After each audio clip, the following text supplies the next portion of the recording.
एमिति वर्तमान धान किणा व्यवस्था सारा राज्य में भुशुड़ी जाइए। मान्यवर सांसद प्रताप षडंगी जी की भारतीय जनता पार्टी जड़े वरिष्ठ नेता सी भी पूर्वतन केंद्र मंत्री सी निजे मुहरे 12% 12% 12% बोली 5 थर कहले।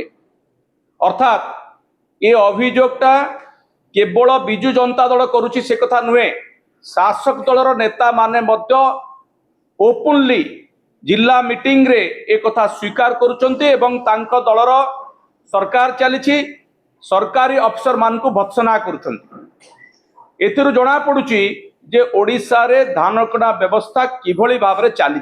कहबी आपण जदि गाँ को जिबे गाँ गाँ रे वर्तमान गोटे हाहाकार परिस्थिति सृष्टि होइछि। कारण जो माने बहुत आग्रह रे धान चाष करथिले तार कारण होछि सरकार इनपुट सब्सिडी 800 टंका देबे बोली कहला परे चाषी माने आग्रह सहित अधिक धान चाष करथिले से माने वर्तमान मुंडरे हाथ देई बसचंती। किछि चाषी तो इच्छा मृत्यु मागिलेनी। जदि एई व्यवस्था एमती चालू रहे आगामी दिन रे चाषी आत्महत्या पुणी खबर कागजर शिरोनामा को फेरिबो। आपण देखंतु वर्तमान किछि तथ्य संजय भाई दैछंती, किछि तथ्य मु भी आपण मान को देबी।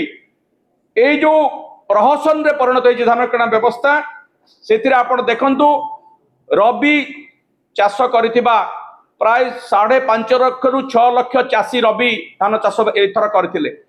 पंजीकरण केते हिची मात्र 3,47,000 अर्थात 2 लाख रु अधिक चाषी पंजीकरण करिवारु वंचित हेइछन्ति।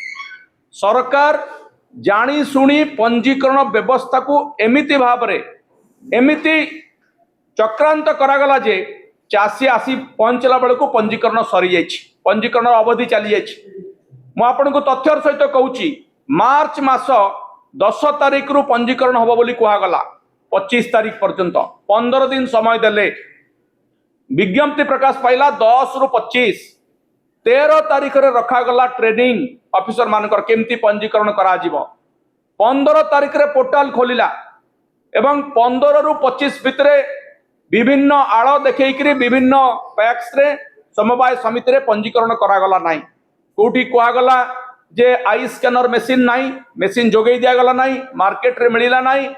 दिन खाली नुहे राति 12टा पर्यंत मध्यरात्रि पर्यंत चाषी माने जाई की फेरिले। जो कथा कहउतले जे जो चाषी मानकर जो तांकर वंशावली विषय को मध्य अणागला, जेनोलॉजी कथा कुहागला। एमिति कहि कि विभिन्न बाटरे तांको हैरान करागला। सेति पाई 2 लाख रु अधिक चाषी पंजीकरण करि पारले नाही, जो माने आज भी राजरास्ता रे बसिचंती। आज आपण देखिबे कलाहांडी ठु नै कि कोरापुट ठु नै बालेश्वर पर्यंत सबु जगह रे पंजीकरण करि नथिबा चाषी माने रास्ता रे बसचंती।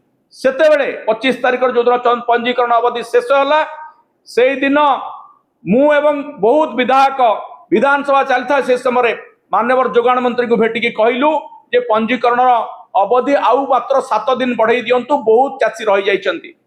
सरकार केतेबेले किछि निष्पत्ति नेले नाही एवं शेष रे जानी सुनी पंजीकरण रो तंटी चिपी दिया गला। 2 लाख चाषी को सीधा सड़क धान किणा प्रक्रिया रु बाद दिया गला। तापर जो माने वर्तमान धान बिक्री करबा को जाउछंती तांको आउ 2-3 प्रकार शोषण करा जाउछि। किछि कथा संजय भाई कहिछंती आपण को आउ टिके विस्तृत भाव रे बुझेई दउछि। वर्तमान जो टार्गेट सरकार देइछंती जानी सुनी की जति टोकन आसीची चाषी पाखक ताठारु कम टार्गेट दिया होछि, अधा टार्गेट दिया होछि। धरि नियंतु गोटे सोसाइटी रे प्रथम पर्याय रे एई अवधि भितरे 20,000 क्विंटाल रो आवश्यकता अछि, 2,000 क्विंटाल रो आवश्यकता अछि, तांको दिया जाउछि 1,000 क्विंटाल रो टार्गेट। तेणु से माने कोन करूछंती से आड़ देखै सोसाइटी रो सेक्रेटरी टू आरंभ करके प्रेसिडेंट बा अन्य ऑफिसर माने जो माने दायित्व रे अछंती से माने चाषी को इनसिस्ट करूछंती जे तुमरो धान आमे 100% नहीं पारिबु नाही, 70% दियो, 60% दियो, बाकी 40% आमे देई पारिबु नाही, आम पाखरे टार्गेट कम अछि। ए कथा जेतबेले आमे जिल्लापालक जरिया रे बा जोगाण विभाग अधिकारी को कहूछु सेतबेले जोगाण विभाग कहउचंती जे आम पाखरे किछि इंस्ट्रक्शन नाही, आमे तो कहूछु धान नवा पई किंतु एपटे टार्गेट दउ नांती। अर्थात से माने चाषी सहित गोटे खेल खेलुचंती। जानी सुनी चाषी को हताश करा जाउची। बारंबार एक कथा कला पर चाषी बिचरा जेतिकी धान जाऊँगी चली जाऊ भाविक से राजी हो जाऊँगी जहाँ फल 100% धान बा टोकन अनुसार धान तांकर किणा जाई पारु नाही। आज पर्यंत 10% चाषी से ताठू कम धान बिक्री करछंती। अधिकांश चाषी आकु नहीं असंतुष्ट अछंती। किछि चाषी आंदोलन को जाउछंती।